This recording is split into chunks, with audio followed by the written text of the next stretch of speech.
From the heart of the nation's capital, this week with ABC News Chief Washington Correspondent George Stephanopoulos, live from the Newseum on Pennsylvania Avenue.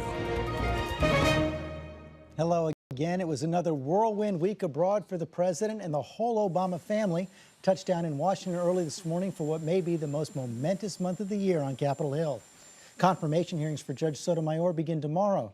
Both the House and Senate are trying to pass health care by August, but the odds against that are going up. And despite calls from some to scale back his agenda, President Obama doubled down this morning, writing in the Washington Post that now is not the time to defer hard decisions.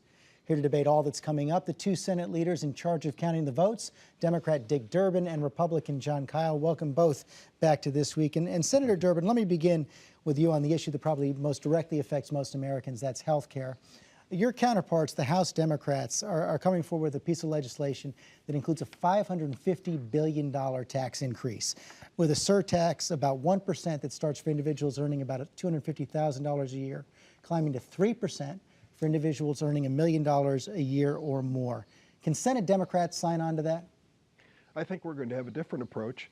We understand that we have to combine cuts in actual spending on health care, savings from hospitals, from doctors, from health insurance companies, along with some new revenue. Now, this new revenue is not just to cover those who are uninsured today, but to make sure that insurance is affordable. New revenue, but not a surtax on millions of on people earning over $250,000 a year?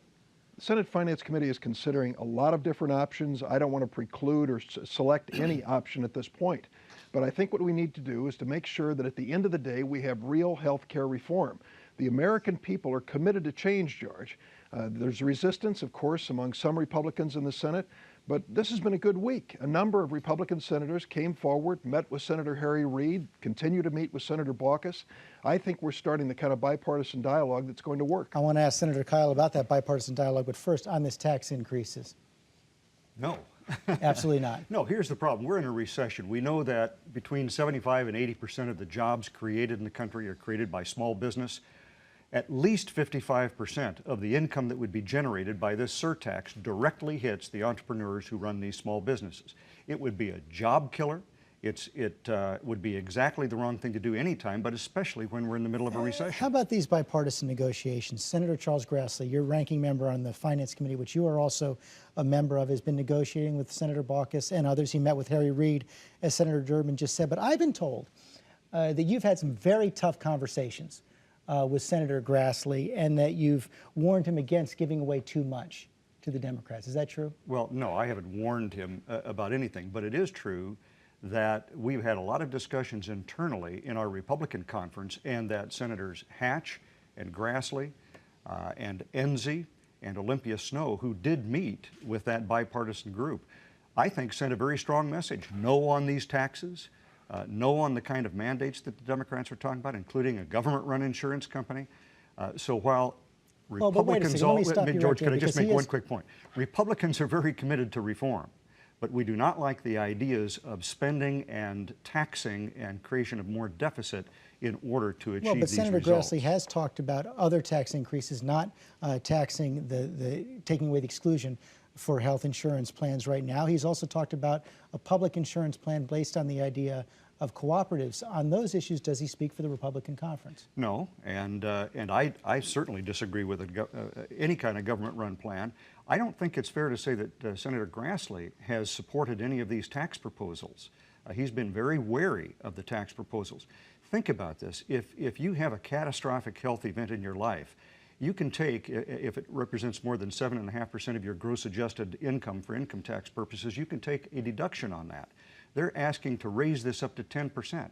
Most of the people hit by that are seniors, and 55% of them are making under $50,000 a year. These are bad tax policies. So Senator Durbin, you heard Senator Kyl right there. He says that no public health insurance plan. I hear a no on any kind of revenue enhancement. So is a bipartisan deal really possible, and how necessary is it? Senator Kyl is not ready for change, and I guess that's his position. But most Americans are ready for change. They want to keep the health insurance that they have if it's a good policy, but they want us to fix the things that are broken in this system. When Senator Kyl says he's opposed to any kind of government-run health insurance, is he opposed to Medicare? That covers 45 million Americans today, another 60 million covered by a government plan called Medicaid. I mean, the fact is, overwhelmingly, 3 out of 4 Americans say we should have a choice as Americans of a government-run insurance plan. It's a choice we can make voluntarily. It brings competition in the system. The resistance to this idea comes from the health insurance companies, those private companies that are making a fortune in profits today, denying coverage to individuals, fighting with our doctors about the care that we receive. There should be competition. But Senator, we should keep them honest. The talks did at first bog down this week and then seem to pick up again towards the end of the week. Is it still possible for the Senate to pass a bill by the president's deadline of the August recess? Yes, it is. And I'm glad that President Obama went overseas for critically important meetings with world leaders. Now I'm glad that he's home. He's going to be rolling up his sleeves. We've already been in communication with the White House. He wants to get this job done, and that means the Senate should move in an expeditious way to finish our committee hearings, bring this bill to the floor before the August recess. I want to ask Senator Kyle that question as well, but let me broaden it out as well, because there's been a lot of talk this week also about the stimulus and whether or not it's really helped the economy. You put out a statement earlier this week. You said the stimulus ought to be canceled. But your own governor, Republican governor of Arizona, has talked about the successes of the stimulus in the state of Arizona, pointing to 24 highway projects creating 6,000 jobs, a weatherization program creating 1,500 jobs, a series of programs for child care and education that have all helped the state of Arizona. So why do you want to cancel a program that your own Republican governor has said has helped your state? Well, I don't want to leave that health issue without, first of all, reiterating the fact that Republicans very much want reform, but not on the backs of the American people with the kind of taxes and potential rationing of care. Will it get done by August? That would result. There is no chance that it's going to be done by August. President Obama was right about one thing. He said if it's not done quickly, it won't be done at all. Why did he say that? Because the longer it hangs out there, the more the American people are skeptical, anxious, and even in opposition to it. And that ties into the complaints you've made about the stimulus, so that brings us right back to that. And with respect to the stimulus, I think it's now acknowledged it hasn't done what it set out to do. But your governor says it has in Arizona. No, look, all governors like, quote, free money coming to the state. My governor is no different. But the reality is that it has added to our deficit. We're now going to have a $1.8 trillion deficit this year. It promised to create save 4 million jobs. We've now lost another 2 million jobs. Unemployment is 2 points higher than it was when the president took office. And even with the stimulus, it's higher than they said that it would be without the stimulus. The reality is it hasn't helped yet. Only about 6.8% of the money has actually been spent. What I proposed is after you complete the contracts that are already committed, the things that are in the pipeline, stop it. You could spend about half of the money on the stimulus, and the last half would be spent during the last 8 years of a 10-year period. Why spend that money when it could be put to better use on other things, like health care, for example, and we're digging this deficit hole even deeper than we have today? What's the answer, Senator Durbin? Well, the answer is this. It's a 2-year plan, and we're 4 months into it. The Republicans resisted President Obama's efforts to put together the stimulus package, and at the time that he made the proposal, our economy was in free fall. We were facing a worldwide recession. It's true that we're not out of the woods yet. We still have a long way to go, but we have started to stabilize our economy and the world economy, and that's a move in the right direction. What Senator Kyle fails to acknowledge is that we have actually written checks so far for $56 billion out of $787 billion. We are going to see the impact of this stimulus package start to grow. But Senator what does Durbin, it mean? Well, first, let me tell you, George. First, it means tax breaks for working families. Does Senator Kyle oppose that? Would he cancel those? Secondly, it means transportation projects across America, in Arizona, in Illinois, and other states, not only creating good-paying jobs, but building America's infrastructure for the future. Does Senator Kyle oppose that? I think these are good investments in America's future. Let's give it time to work. I think he just gave his answer, but let me just follow up one more question on this. With the job situation and the whole economy being so much worse than everyone expected several months ago, why not focus on that right now? Several people have said that President Obama should scale back his agenda right now and put all of his focus on the economy. George, because the president understands that if we want to build this economy for the future, it isn't just a matter of saving and creating jobs today. It's doing the fundamentals to make sure the American economy is strong at the end of this recession. It's taking care of a health care system. Senator Kyle said that the idea of health care reform is a job killer. Let me tell you, health insurance premiums today are job killers. The cost of health insurance, I'm sure in Arizona, I can guarantee you in Illinois, is going up 3 times faster than the increase in wages. We just can't sustain that. Secondly, the president says in addition to health care reform, do something about America's dependence on foreign energy. Let's not only be sensitive to the environment, but sensitive to the fact that economic growth demands a sensible, sustainable energy policy. George, we can do these things. I did not say healthcare reform is a job killer. I said imposing taxes on small business to pay for healthcare reform is a job killer, and it is. And there's something else fundamental about economic recovery. The government doesn't create jobs, except more government jobs. It was interesting, a bit amusing to find that some of the jobs created by the stimulus bill were to hire people to apply for more federal grants. That's not the kind of jobs that we want to create.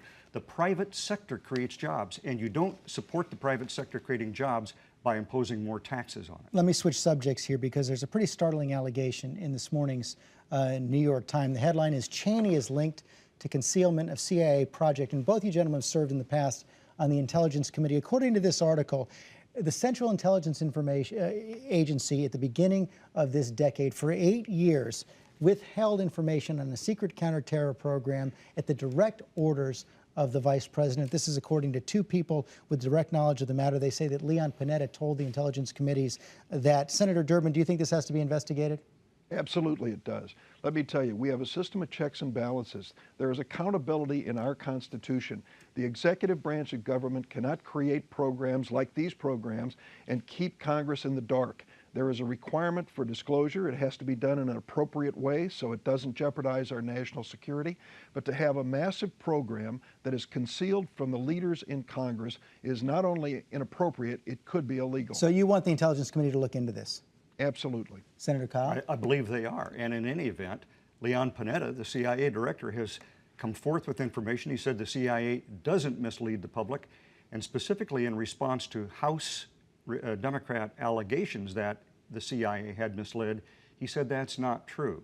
So I don't think we should be jumping to any conclusion. Moreover, but he also said, according to this article, that Vice President Cheney ordered this program be kept secret? The Republican leader on the Intelligence Committee in the House described this certainly not as some kind of massive program, but something that was on again, off never again, got off the ground, eventually actually. never got off the ground. But this allegation of the Vice President ordering it be kept secret, you believe that should be investigated?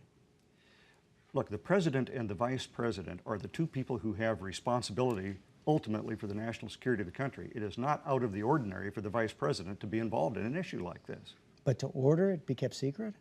Well, what if it's a top secret program? Of course he and the President would both be responsible for that. Let's don't jump to conclusions is what I'm saying. Senator Durbin? I can just tell you, we know that Vice President Cheney played an unusual role with President Bush in the early days of his administration that seemed to change over time, but it is inappropriate for the Vice President or the President to be ordering that a program be kept secret and not disclosed at the highest levels of congressional leadership. We have to have a check and balance in our system. To give to the president unbridled power and authority goes way beyond what our Constitution has in mind. Also, Attorney General Holder has reported by Newsweek, Senator Kyle, that he's looking at, hasn't decided yet, but looking at appointing a criminal prosecutor to investigate whether CIA interrogators went outside the law, went outside their guidance during interrogations. Would you support that kind of an investigation? The President himself has said that it's out of bounds to in any way go after people in the U.S. government who were asked or ordered to do investigations that's not what this is about. This is those who went outside of that guidance. Well, it's always a question of whether you pursued the orders that you were given. Obviously, we don't want to protect people who have broken the law. But the problem with some of my Democratic friends is that they simply believe that people who followed the law should be prosecuted. The President and the Attorney General both have said that's not going to happen because of the effect that it would have on the morale of our agents, CIA and other agents who are asked in very dangerous situations to get this information to protect the American people. We don't want them to be afraid to ask questions that could save lives. Senator Durbin? And we don't want the Attorney General to be afraid to ask questions when it comes to violations of the law. I agree with Senator Kyle. Those who followed the law, followed their directions, did it appropriately, whether in intelligence agencies or military agencies, certainly should not be prosecuted. But those who went beyond it, those who broke the law, need to be held accountable. No one is above the law.